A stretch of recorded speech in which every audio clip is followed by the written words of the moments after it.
knowledge as to whether they owned other co-ops unless we told you that. So the age, because it's kind of self-evident, we feel, and we would certainly call it out in the staff report if the person was underage. It's on the membership application form anyway. Yes. Okay. And so then there's the part for the board to approve or deny that particular buyer.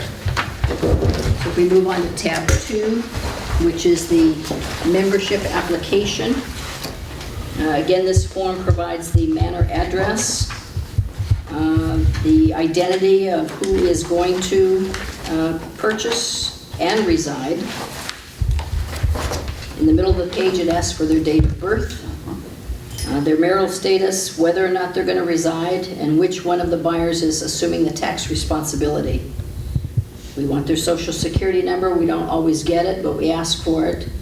Sometimes people decline to put it on this form, but by the time we go through the tax returns, the bank statements, etc., we may still come up with it. So United applicants acknowledge and affirm those 2 statements. They've received a report that talks about the alterations, and they know that they're responsible for the repair and maintenance of those alterations going forward. They agree to make the monthly assessments, follow all of the rules, and of course they all swear this under penalty of perjury. So Pamela, what happens if you find that they have signed this incorrectly and there is a penalty? Do you do anything about that? We would love to, but we've not been able to get anybody to say what is the penalty for perjury. Okay. Because we've had many who've perjured this statement. I know that. And so what we're doing is, when you guys have questions like that, I'm your scribe today, so I'm writing questions down, and then those that need to go to Jeff will go to Jeff for a response, and then the ones that staff need to do, we'll follow up, and then we'll meet again at the end of January. Oh, okay. I'm just kind of curious, do we follow up? And thank you. Because this came up in thirds as well, so we sent it to Denver, and they sent it to Jeff as well. So the second page in this tab is what text is found on the back of the membership application. So these are items that the person, again, has been advised. We're a senior community.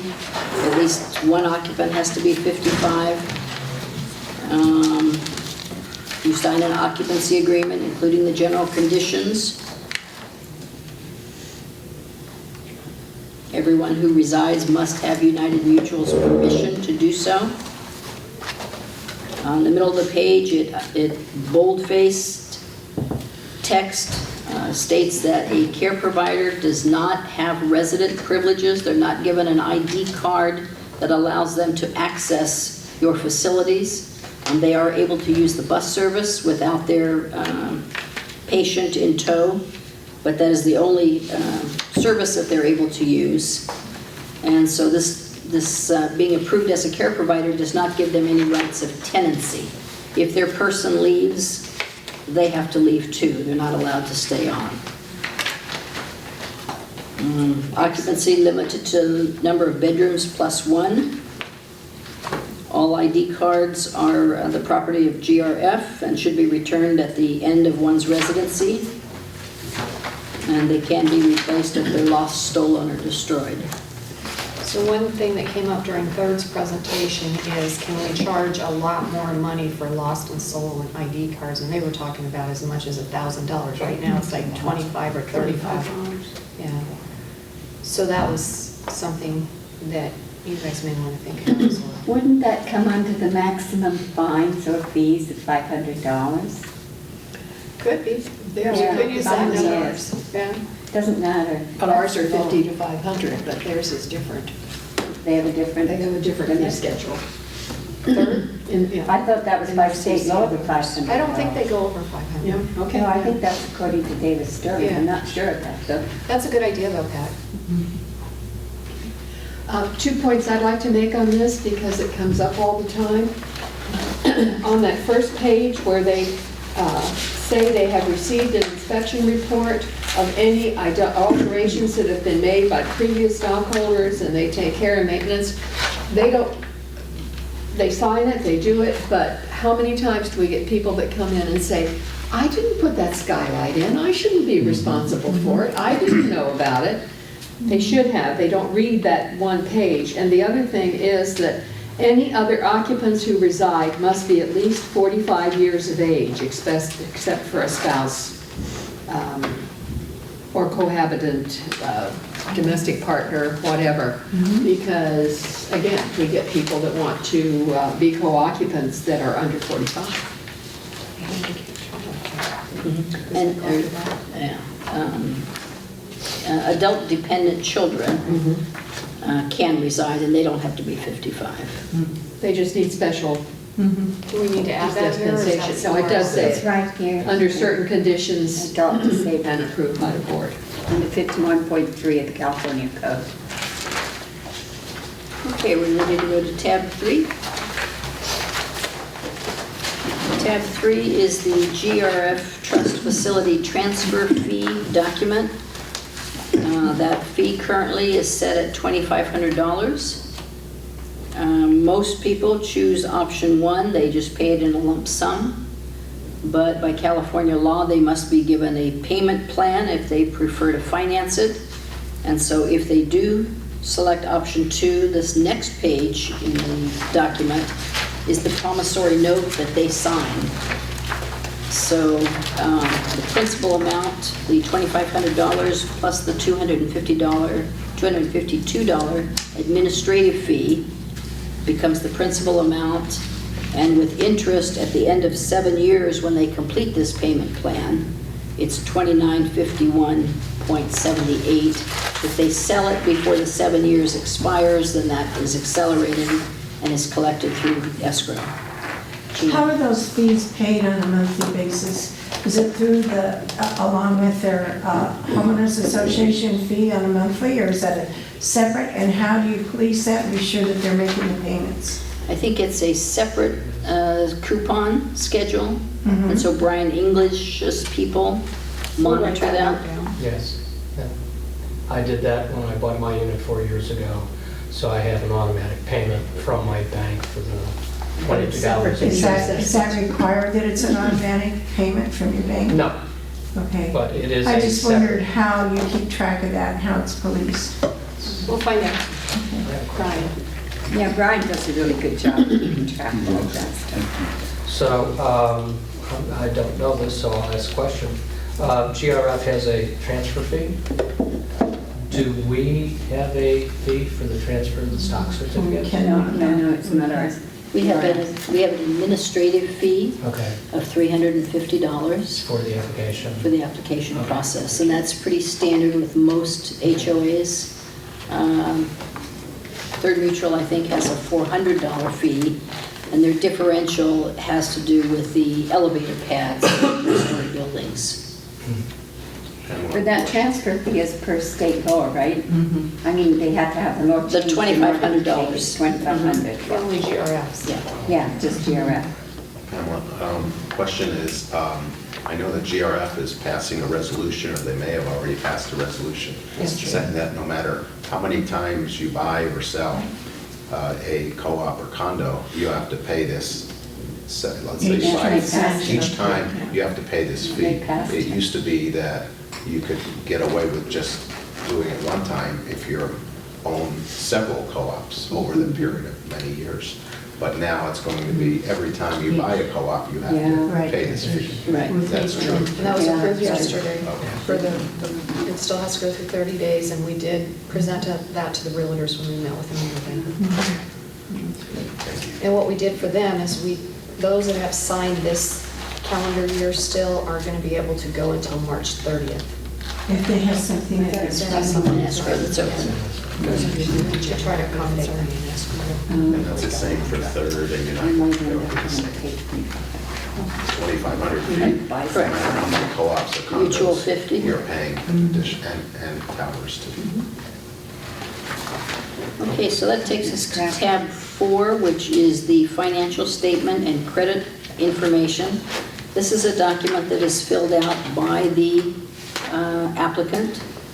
So again, he's going to identify the unit he plans to purchase, his name, age, social security, and marital status.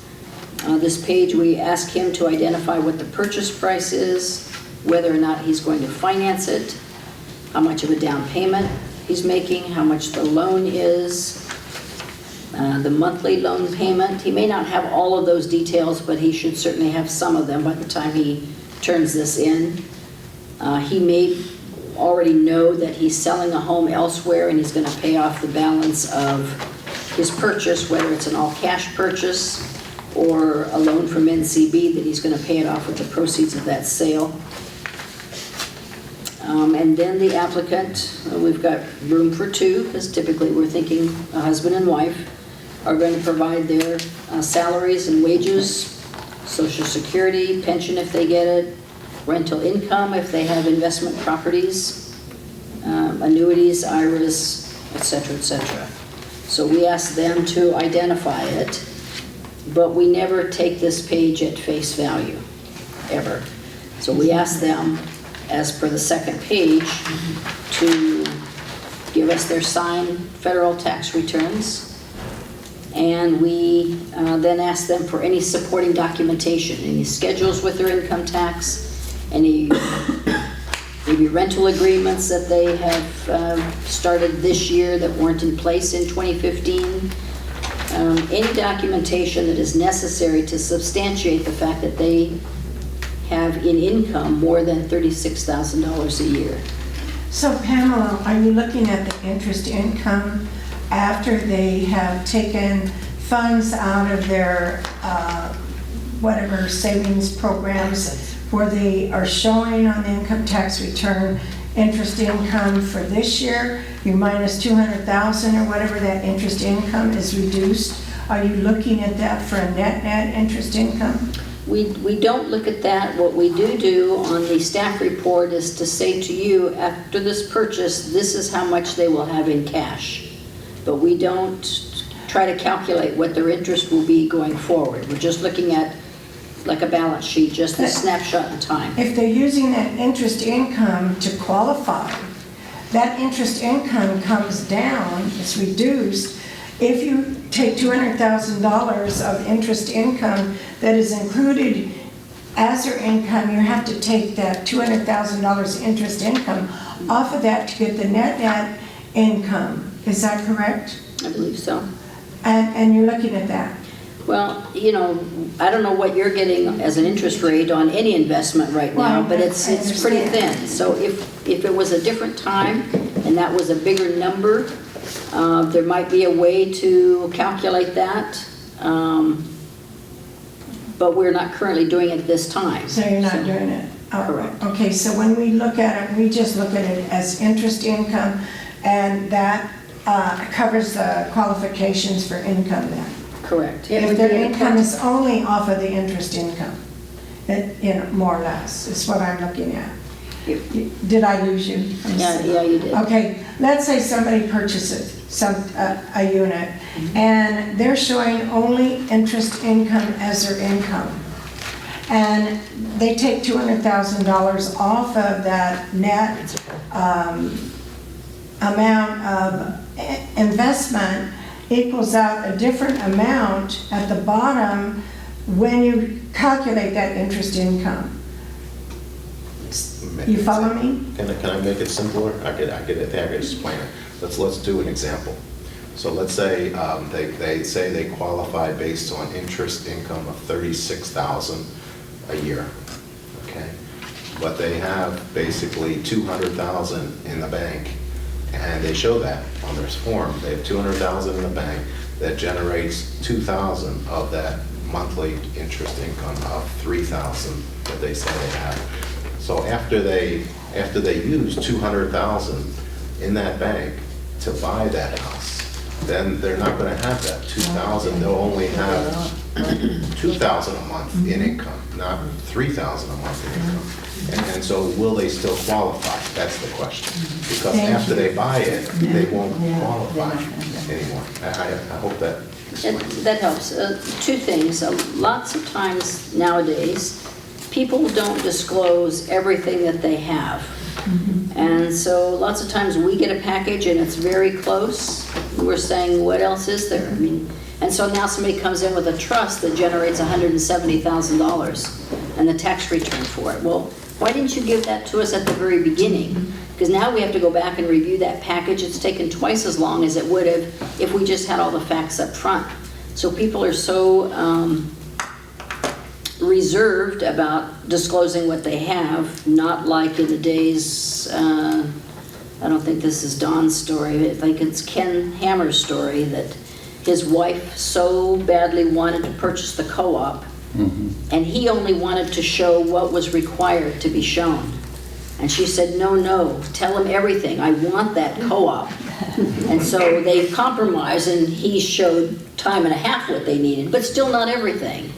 So that doesn't fix a situation like you, that maybe they don't have anything else. No. So if you have a formula that you want us to use to look at that, we can see if we can work that into the... The rule with the assets is that after you buy the unit, you still have to have assets of over $125,000. But with the income, there's no such rule. So that means that after they buy the unit, they could have income of only $1,000 a month because they've used their income from the bank to pay off their house. But we've never, I don't think we've ever established a resolution to say that after the purchase, they need to have $3,000 a month in income. I don't think so there's such a resolution. Correct, because if the person retires tomorrow, has a workers' comp accident tomorrow, there's nothing you can do about that. And so I think attorneys have told us over the years that we cannot try to foresee and look into the future. You can just look at the facts you've got right now. What we have today. And if it fits, it fits. And if you're leery of the fit, then you have the right to deny it. But you'll need to explain that denial to the buyer. Let's run it by Jeff. I wrote it down as a question. So, being new to the process over the last couple of months, I've looked at a lot of these applications, and I've had similar questions to Janie's, because you not only can the dividend interest income change substantially by the purchase of the property. If you have someone moving here from out of state, and they say that they are currently employed and they have an income of X, when they move here, are they going to have that job? And the answer is no.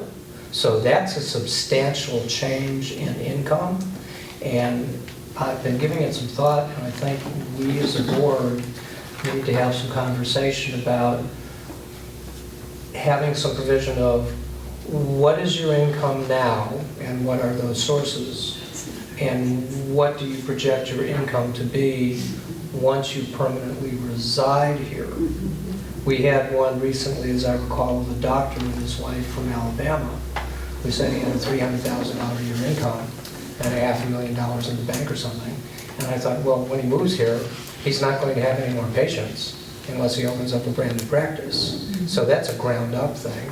And in his assets, in the $500,000 in the cash deposits, one account was $200,000, which was his business account, which went to the obligation. So I think this is something that the whole board has to come up with, and then talk to council and see what it is, how we may be able to better protect ourselves from discrepancies. Let's look into it.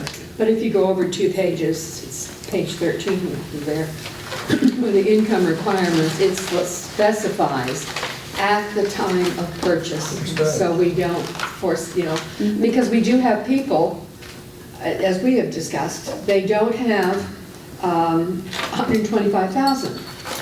And so they go out and a child gives them 50,000, or maybe a short-term loan, they borrow it, put it in the account, so when they apply, it shows they have 125,000, but the next week they don't have it. And we don't because they seize in the bank. Pay that back or anything like that, yeah.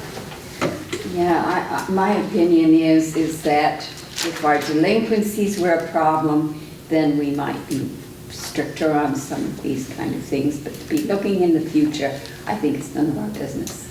And if someone even misrepresents something, unless we know for sure that that's exactly what they're doing. I think it's a hands-off approach on all that stuff. Otherwise, we could end up with some nasty lawsuits. You know, the bottom line is, I think, is that United owns all of the real property. And anyone who defaults to you, you're in the upper hand, you're the secured creditor. If NCB has a loan on the property, they have a memorandum of understanding with you that they're going to cure the default.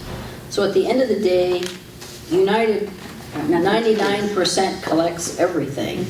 So however we want to contort, twist, tweak, improve, refine these rules, you are sitting in a catbird seat. Most associations would love to be in your situation. Yeah, for sure. So I have a question. What happens if someone, let's say, is from the UK, and they don't have assets here? They have a lot of assets they can prove in the UK, and they want to purchase here. They cannot unless they have assets in some U.S. financial institution. here. Okay. Or over there, right? No. If you had a Only here. Bank of America in England, Is Bank of America in I England? don't know. Well, Chase is, Well, Chase then. yeah, if they, I thought If it it's was in a- good if it was. If it's in a U.S. financial institution, a U.S. financial, it doesn't, Doesn't have to be in the United States, though. well, I don't know of any that are outside of the United States. So if there are, you know, international banking now is what it is, there may be some, but we have not had anybody submit a package that was an example like I Janie's. – just. Again, met- on page I 13. just met a couple that said that they cannot buy here, they would love to, all their assets are in the UK. So if they're told to transfer their assets to Chase in the UK, they need a clarification. Would that be able to qualify them to purchase here? Unacceptable income verifications include funds held outside U.S. borders. Because we can't go after them. It's hard enough going out of state to get stuff. Yeah, I So just I want think a it's covered in here. clarification Yeah. for them. Yeah. Okay, thank you. Specified. F5? The other thing I would like to bring up, are you going to look at page 14? The last page, or next page, right there. And I think it's something we all need to look at, and that is the special circumstances. That has gotten to be so subjective. The board of directors will give appropriate special consideration. That means we don't have to do anything, but we could, to prospective shareholders whose financial qualifications have special merit, like they have a large income, but minimal assets, or they, in most cases I've seen, they have very large assets, but very little income. Yeah. And we ask them to put some of those assets in something that would give them an income to be able to qualify. I don't like that special circumstance. To me, that's Oh, too I do. outdated. I do. I remember a woman by the name of Gail not that long ago, and she came to me purposely on that very issue. She had quite a few assets, but she had hardly any income. And she'd been living there with her mother for years and years and years and years. And everything was fine except that. So we considered it, and we used that to give her the okay on it. We looked at others and we said you need to take those assets and put them into Well, an some of them income maybe. some producing. maybe, but- I just think We that's, talked about it. So what Third Mutual did is they removed this from their financial qualifications because you as a board still have discretion. If you want to look at a package and say, well, here's on this side of the scale, huge assets, not so much income, you can still make an exception, but you don't have to invite the exceptions to Right, come to you, and that's what this this being does. in here, these too many people to. So we could delete that and still have the same. Still have the We're just not prerogatives. marketing it. Yeah. Right, that's So what I, that's, because then they give staff a hard time. good idea. And I forgot to mention So we that need to read that? back on the financial statement and credit information that the prospective resident provides, the membership counselors run a calculator tape, and they add up all of the income and they add the assets, and they circle in red on the support documentations where they're getting those numbers from, so that you can look and see this is how we came up with this total of income and that total of assets. So basically, when the staff has gone through all that, it should be more or less us signing it without really Yeah. looking too thoroughly at it, And because that's- the idea was you guys would get trained, which it seems like you are, and then it would make it a lot easier for us to sign. Right, and that's what the new staff reports are for, the more thorough staff reports, and so we're trying our best to do that, but we still have operator error. I mean, Pam's staff does a great job, and then it goes through Pam before it gets put in your box, so we think we're doing a really good job now, though, Good, good. right? Right, and we have some that we believe absolutely do not fulfill your requirements. We recommend denial, and I believe the board has looked at the facts of the matter and then denied it. So, But if we recommend denial and you guys recommend approval, or if we recommend approval and you guys recommend denial, then you need to say why. Because Pamela's, the shield, The green sheet in front. yeah. Okay. So there's, on page 13, there's an important provision that we recently added regarding guarantors. So I don't know if you're going to explain it, but basically the guarantor has to have $250,000 and has let's see, $90,000 annual income of at least $90,000 and marketable or income producing assets of $250,000 plus the manor purchase price.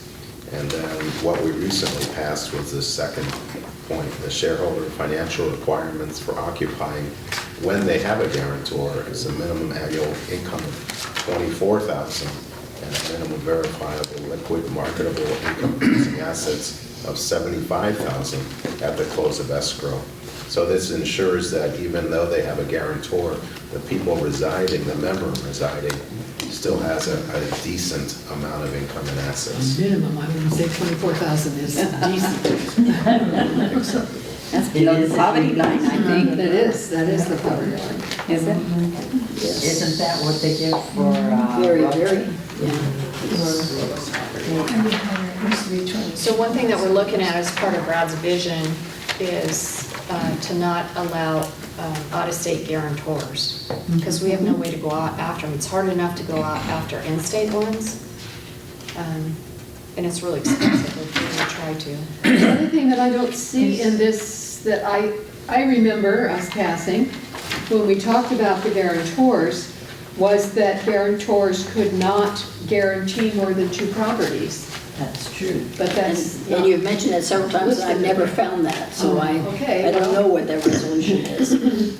because we have private lenders who, as guarantors, do multiple properties, but they use the same 90,000 and Right. 250,000 for each of the properties, instead of, if they have 2, 4, 6, making this 2, 4, 6 times. So you have eliminated the individual recognition agreements for the private lenders. So now either you as a buyer have sufficient income and assets, or you can get a loan from NCB, or you can get a guarantor. But there's no private lenders with a private recognition agreement. Right. This is, I'm not seeing the out-of-state, no out-of-state guarantors.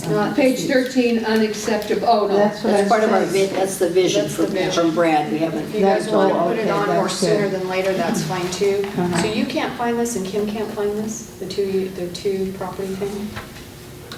I don't know if I've asked Kim.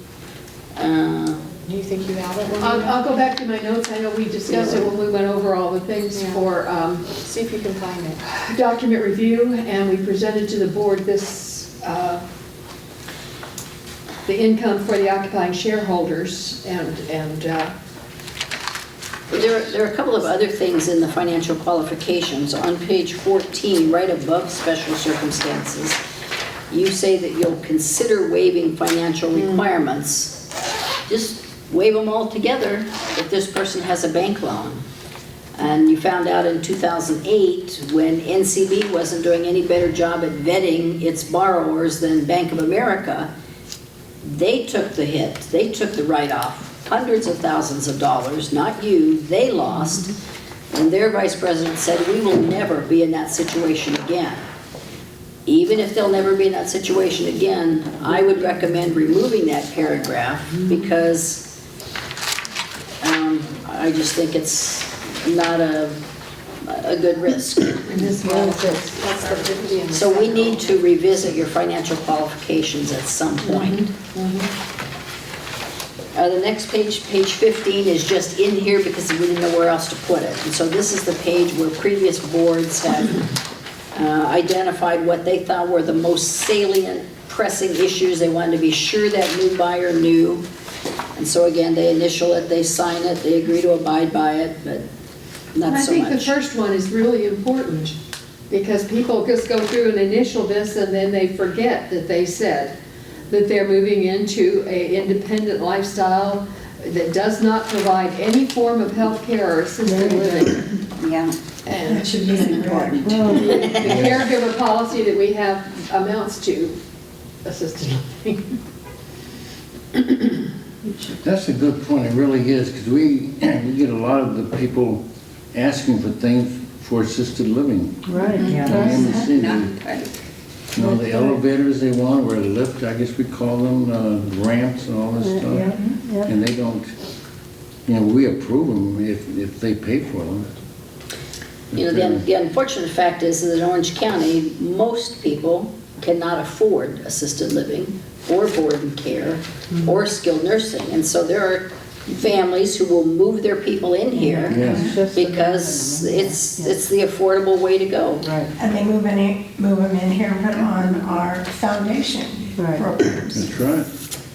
right. It's been a lot of problems, especially lately. I talked to a lady Yeah. yesterday that, If we didn't allow caregivers, that would solve a lot of problems. Can we not allow them though? At least on a permanent basis? probably state law would prevent On a us doing that, temporary I would basis, maybe? guess. I'll write that down. Good question. Yeah, I mean, maybe on if a we temporary would basis. Eliminate a ton of problems right there. It's the If it's on a permanent care. long-term basis, then it's assisted living. I know, that's why I'm Yeah. saying, Yeah, Huh, you know. thought. anyway. No, temporary is one thing. But we're just saying that we're not gonna provide it. We didn't say, it says each resident is responsible. His or own care and Own welfare, care. yeah. But that would eliminate It really would. about 75% of our issues here. I wrote it down, we'll ask Jeff. Moving on to tab 5, that's the occupancy agreement. Everything that you wanted to know and should know about co-op living in United Mutual is in this document.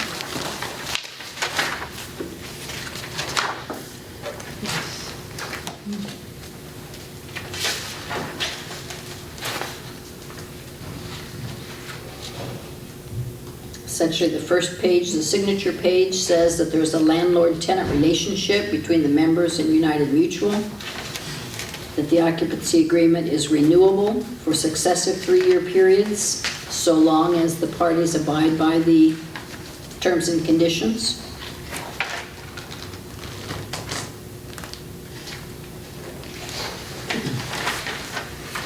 And then People all of forget those this. terms and We've conditions. talked in the past, we've had discussions, particularly in document review, as to whether it would be too much of an administrative burden to send out letters when they are within 6 months of their 3 years saying you are going to be automatically renewed, but this is just to remind you that you are a lessee, you do not own this unit, and you are under the occupancy agreement that renews.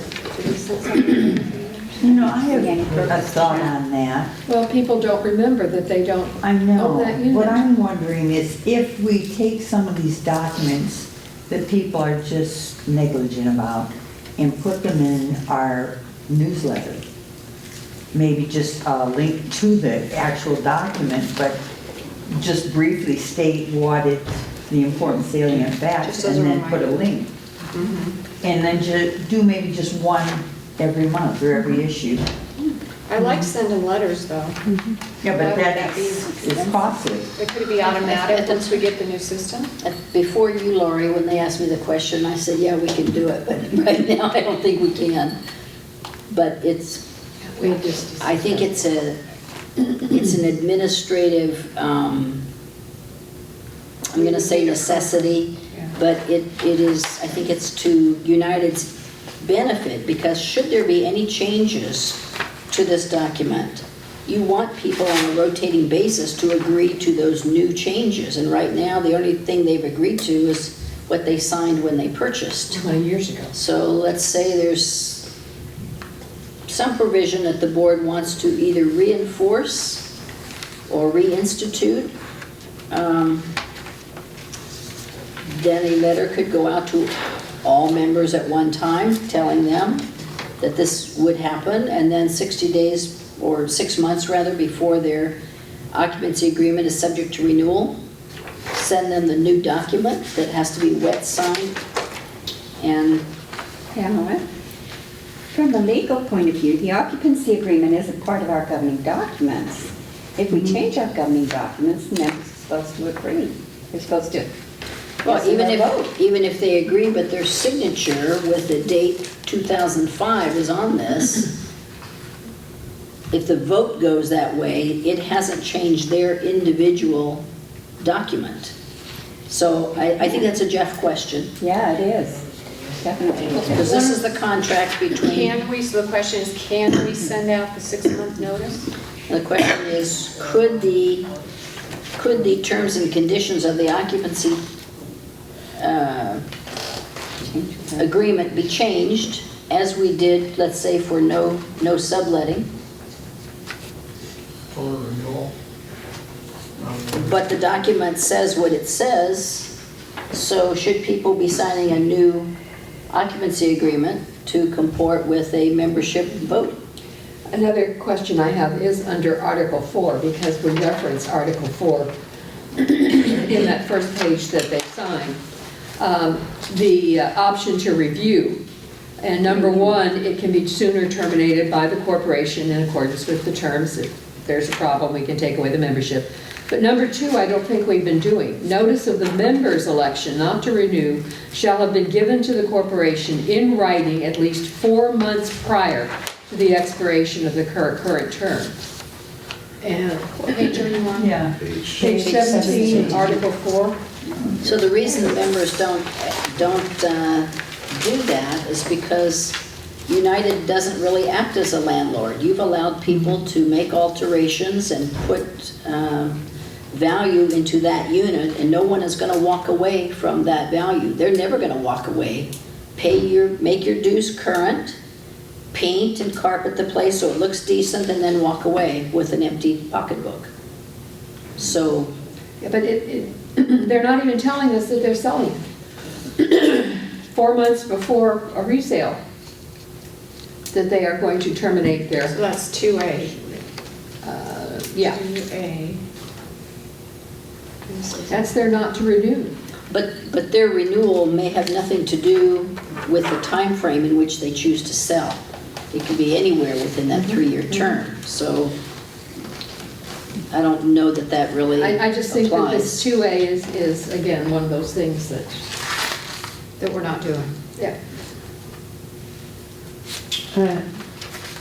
2A what page? Yeah. Page 17, under tab 5. But these would just be the people who've done something that they shouldn't have It's done, right? 1A. That we're not going to let allow 4A. them to renew. 2A. And under Article 4. What would it be that they've done that they shouldn't have done? 2A. Oh, I see. Okay, there Broken you the go. rules or something? Well, because they're not living up to the occupancy agreement if we don't have that. And there's lots of things in this Article 4 which really have to do with that 3-year right to The occupancy. guy with the big cats that you've been trying to get rid of forever and a day. Bradburn. There are a number of people who could fall under this, Yeah. but it has to be handled in accordance with your governing documents. Question? So the first sentence of Article 4 says, "The term shall be extended and renewed from time to time by and between the parties hereto." for another 3 years. Doesn't that mean that both the parties have to agree to renew? Seems like- So if we're not sending out a renewal notice, say 90 days in advance of the termination of the agreement. So maybe that's how we can get rid of some troublemakers. Yes, Right. I was going to say where we have some situations. where At we least have- in 3 years if we start doing it. Because now if the renewal agreement is not renewed, if we've had a problem at a manor with someone who's residing there and they get a notice that says, you have to renew, now we get a renewal application like we do for a healthcare worker or a resale or whatever it is, and staff has on file issues that have been problematic to us over the course of the prior 3 years, 90 days before renewal, we could reject the renewal. So it would be compliance or payment issues both, right? Or, yeah, so Would we want to do that with everybody then, whether they were good guys or bad guys? I think you have to. You would have to You have have to do it for an everybody. You equal would? application. Because this would create quite a bit of administrative things that cost, I think. But I'm thinking once we get the system going, Right. if we get the right system, it's going to spit these letters out. And one of the things that it would do I love this. is when you have an empty manor, someone has passed, or it's a probate situation, or where a manor is empty, we do have additional liability because if there's a leak in the plumbing, if there's an issue, and the manor is empty, we might not know about it. So this also comes down to protecting ourselves from financial loss. Okay, So you would, it's not a bad idea. question, so you would send out, I mean, I've never signed a renewal, I've been there 12 years. So we send out a notice for everybody with their bill maybe this year, or we already did, we sent that out. Yeah, I've never But, so we need to signed one. send it out, Every 3 years, 90 or days. just, or just send it out this year to everybody. And say if you moved in before, if you moved in after whatever date, please sign and return this renewal of the occupancy agreement. It seems we'd have to send them out at different times. That's what I'm- Depending upon when the particular unit comes up, the 3 years. Well, for a whole bunch of us, it's going to be right now. And some of us, it'll be in 2 years. Yeah, right. Because the renewal period has already gone by. Right. But I think legal gonna be a counsel nice would tell copy us in this. that you should, This whatever way the you set the initial ground floor. approval date was, Yeah. that's the 3-year period. And if you've missed it and we're now in the 4th year, you're probably going to have to wait the 2 additional On your years. 20th year. But if we put it into effect across the board, I think it would behoove us greatly. Well, that's why I think if we sent it to everybody now, I mean, not put everybody on the same 3-year notice, but that would at least put everybody in right now. See, otherwise, if you wait a year, those people are not in under it. If you sent it to everybody. It is because it's creating automatic. problems. It's automatic. It's already happened. Right now, it's automatically renewed with no, Right, no, but if you're saying, no, you need a signature, or we need every year, every. I don't think you can go backward because they'd already be grandfathered, but going forward, you could require the wet signature. for Well, you mean only for new people? No. If you bought in here 2.5 years ago, your renewal's coming up in 6 months. Right, We'd send you a notice. right. If you bought 4 years ago, we would send you the notice for another 1.5 years. How about if I bought 12 years ago? Same thing, 3, 6, 9, She's doing. 12. You're out of here. Boy, you're in trouble now, But I was elected.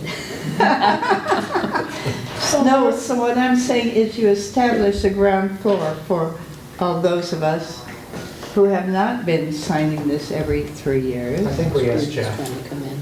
I think we asked council for clarification.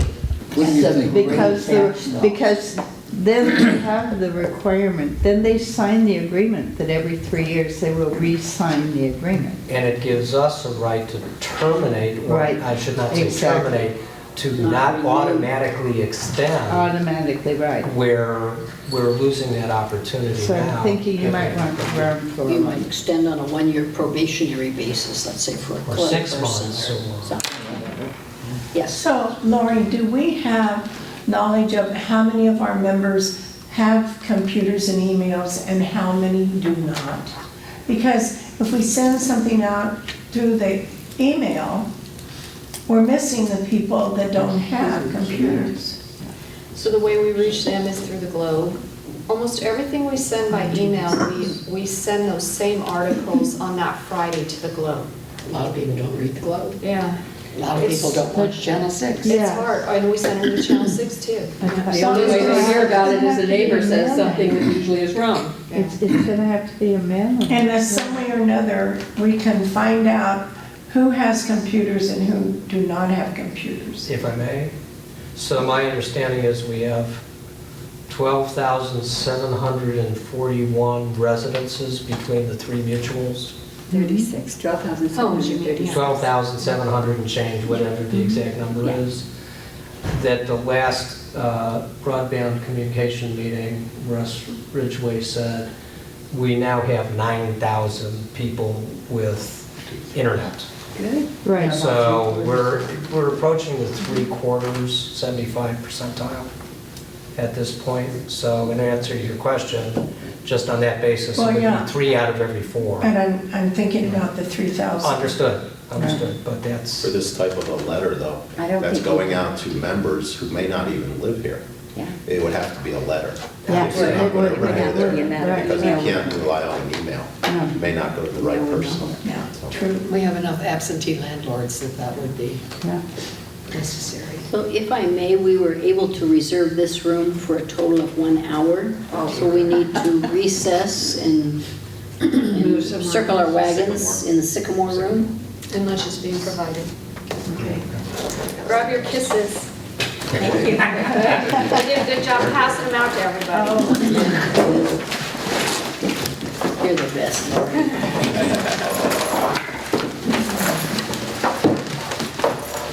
You should have had him grab the camera all you can. Oh, yeah. I think they're watching it upstairs, because he just came down and readjusted it. Who brought the kisses? Lori. Thank you, Lori. You're welcome. You're awesome. we all need more kisses. Do they have any hugs, Candy? Do you like hugs better than kisses? I like hugs, yeah. They're substantial. Every time my grandkids kiss me, I get sick. They have so many children they carry around.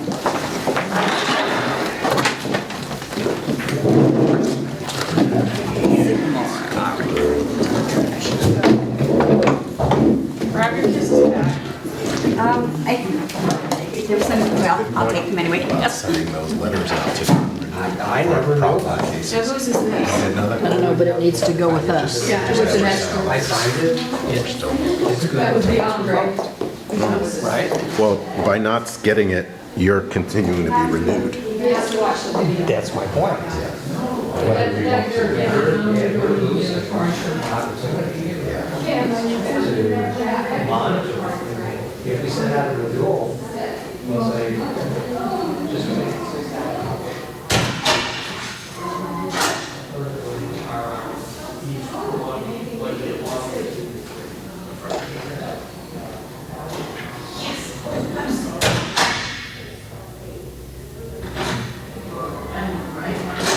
Oh, it's not even set up.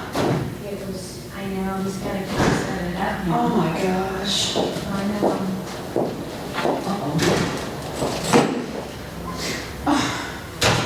Have to put the TV. No, we Yes, haven't. I had no idea that she, I didn't until know. 12:30. I didn't either. Coffee for us. You know what? I think I'll go and tell him that the room's available and try to find him to see if he can start setting up. Perhaps some. Yeah, should, let's hear. Yeah. Well, those aren't the right tables either. No, I know. There was a board meeting here, Oh. So what if we should try to go into the other room? No, it's got big tables too. Oh, does it? Oh, dear. We'll just shuffle. We can. Well, this is our last, because I've got it from 12 to 4 from now on. Yeah, oh, good.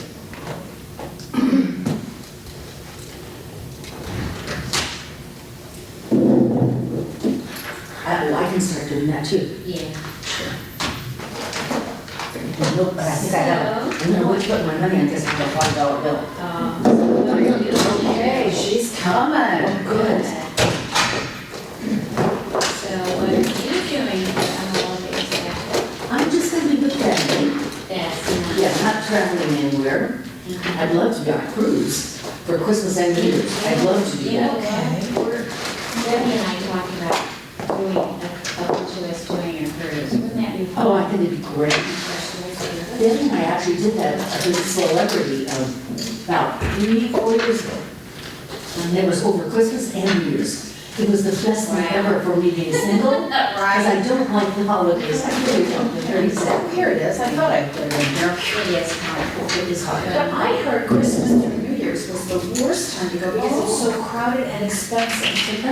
Well, because a lot of people spend Christmas doing that with families or. They did have a lot of families on there, but we got the price. Oh, you did? And in fact, we went through a trouble, they gave us all of our booze free. In fact, my friend Betty figured out with all the things, we had to drink 8 drinks a day. Oh my God. We didn't do that, but we had fun. I guess that would like put on the weight for sure, right? Yep. Oh my gosh.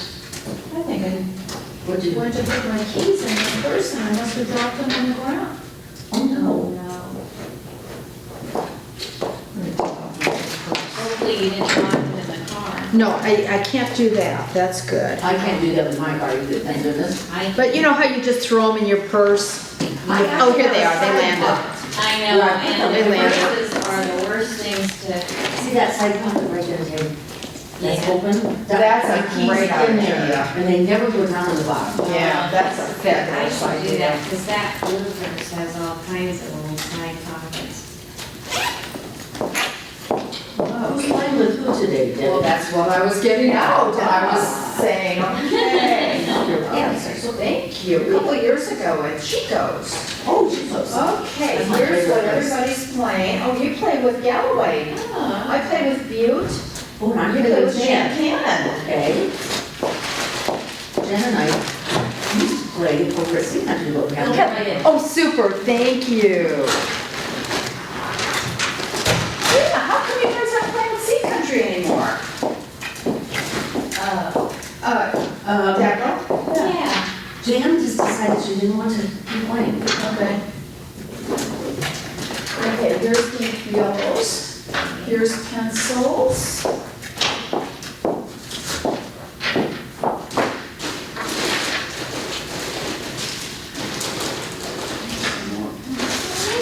Want to grab any coffee while it's here, Jan? Oh, I know, isn't that nice? Wow. I don't know whether they'll clear it out or not, you're right. but I'm gonna grab it. And if I turn all pink, you'll know why. I'm finding I'm getting allergic to something that's in coffee. Really? Oh, Yep, so if my no. neck starts getting red, oh my. Oh my gosh. Debbie, not no. good. Yeah, That's but I terrible. guess it's real common, people. There's something in the processing, the chemicals they use. Oh, no. And you're having the decaf, Oh, Jan? please, Lord, I don't want that. I know. So I turned in all my names today for Oh, January good. through June. Oh, good. So I added And then everybody, just give me a list of what rooms we're in. oh, I added everybody I can think of. And so we're in, with the Village Green for the Monday. Okay, so that's the same. And we lost all of those.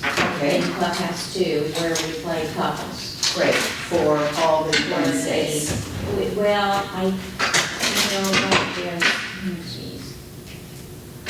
I think it's not until later that we have June, let's see. Oh, just send it to me, yeah. I think it's July, and we have Do we really to have more date times? I do, because I think they're much more interesting. I think so too. Otherwise, who wants to play Tuesdays all the time? I I'm getting hate that. sick of that. I hate that. don't care what my score is, I just like to play interesting I hands. know, I agree. So that's the only reason I'm doing it that way. And don't you dare tell anybody. No, tell me again how you do a reverse. And you have to have at least 16 points or Yeah, more. some people say 17, but I do it with 16. Okay, So it means that your second bid is higher than your first bid. Okay. If you open one club, your partner says one spade or one no trump, and you say two hearts, that's a reverse. Or two diamonds. okay. Or two diamonds. Is this yours? Yes? No, no, it isn't. We don't want to be videoed. Your lid There was a is board two meeting, they clubs. had it for a board meeting. Yeah, we need it for bridge. We need our 4 tables today. We need 4 tables today.